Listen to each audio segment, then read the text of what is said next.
All right, on to our COVID report. First, I'll go through the last 3 days. Then we're going to talk about how last week, for the first time in a while, we had less cases than the week before. So on the 29th, we had 9,144 new cases, 31 new deaths, included a 42-year-old from Edmonson County. On the 30th of January, 5,821 new cases, 25 new deaths. And today, 4,950 cases, 14 new deaths, and that includes a 38-year-old woman from Fayette County.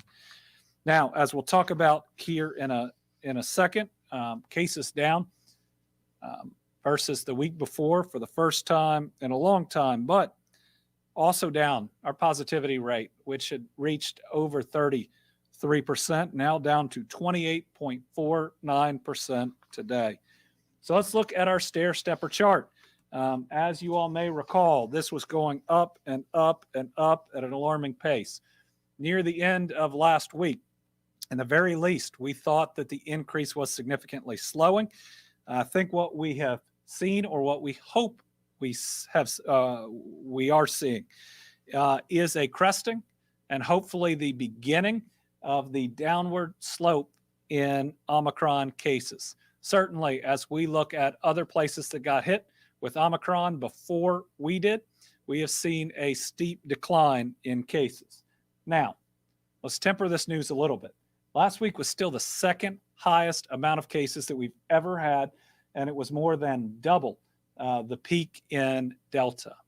But the trajectory is a good sign, and provided we continue to see declines this week, we would expect even greater ones next week. But we're not out of the woods. If we can hold on and do the right thing for 2 to 3 weeks, we hope that it will drop as quickly as it rose. So just last week, 74,376 cases, down from 81,473. We hope 2 weeks ago is the most cases we will ever see in a single week. Positivity rate, that stair-stepper chart looks even a little better. It's not only lower than, last week was not only lower than the week before, but also the week before that. This is typically our leading indicator. And so we certainly hope that between these 2 points of data, total cases and positivity rate, that we are headed in the right direction. 2 weeks ago, 33.1%. Last week, 28.97%. Hospitalizations, little more concerning. Remember, those lag behind cases and positivity rate. We are incredibly close to our highest level of hospitalization due to COVID that we have had. And deaths are still much higher than we'd like to see. We're still losing a lot of people. We hope that we'll start to see a downward trend in hospitalizations. The small tick you see at the end, we see every Monday. So that should not suggest that we are already moving downward. We're going to have to get further into the week to see that. This is the most concerning chart, because whether or not these people are very, very sick or just sick enough to be in the hospital, this means there aren't enough beds for so many people that are harmed in other ways. This is something that we need to see a significant decline on.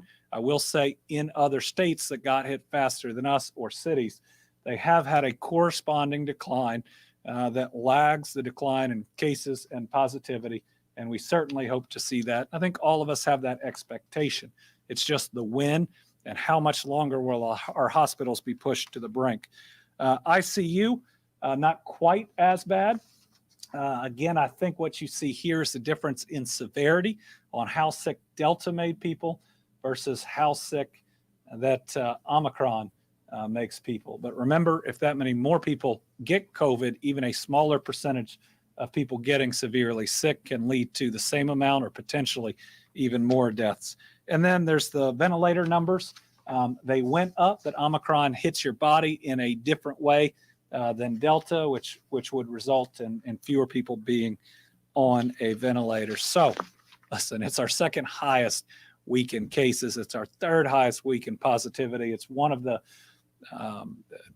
the worst times for hospitals, but it looks like we are starting a decline, and that would be wonderful. It's going to take a little time to bear that out, but you ought to believe that there is light at the end of this tunnel or this surge. Now, some places in the state got hit a little later than, say, our urban areas, which got hit first. So for some places out in the state, if you're looking at local cases, this might be the highest week. But all of us think we're at least close to turning the corner in the right ways. One of the reasons is that more people are getting vaccinated and are getting boosted. And that's even with the number of people that, first of all, have gotten vaccinated and boosted.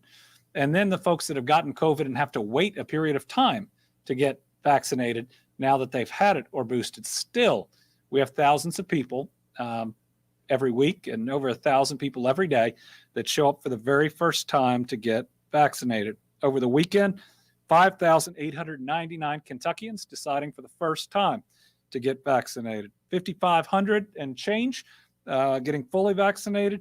12,899 getting boosted. That's a really important statistic. Fighting this battle in the future, getting to the endemic phase, really getting back to normal is going to take having that level of immunity. Getting it one way or the other, getting it the booster way is certainly the safest. Once again, data from the CDC is showing the importance of a booster shot when it comes to protecting ourselves against COVID-19. You can see the chart on the screen of the weekly average deaths per 100,000 people from October 2021 to November 2021, and the chart speaks for itself. While the vaccine provides incredible protection, the booster shot provides even more. In fact, deaths of those that have gotten a booster is almost zero. Look, people are dying because of the lack of a vaccine. These shots are safe and effective. If you haven't gotten it yet, get your vaccine. And if you haven't gotten your booster, don't put it off for any reason. Go in and get it. Your level of protection will be significantly increased. If you got the Pfizer and Moderna vaccine, you're eligible for a booster 5 months after your second dose. If you got the J&J, you're eligible 2 months after that shot, and you ought to go out and get it as fast as you can based on the data that we have seen.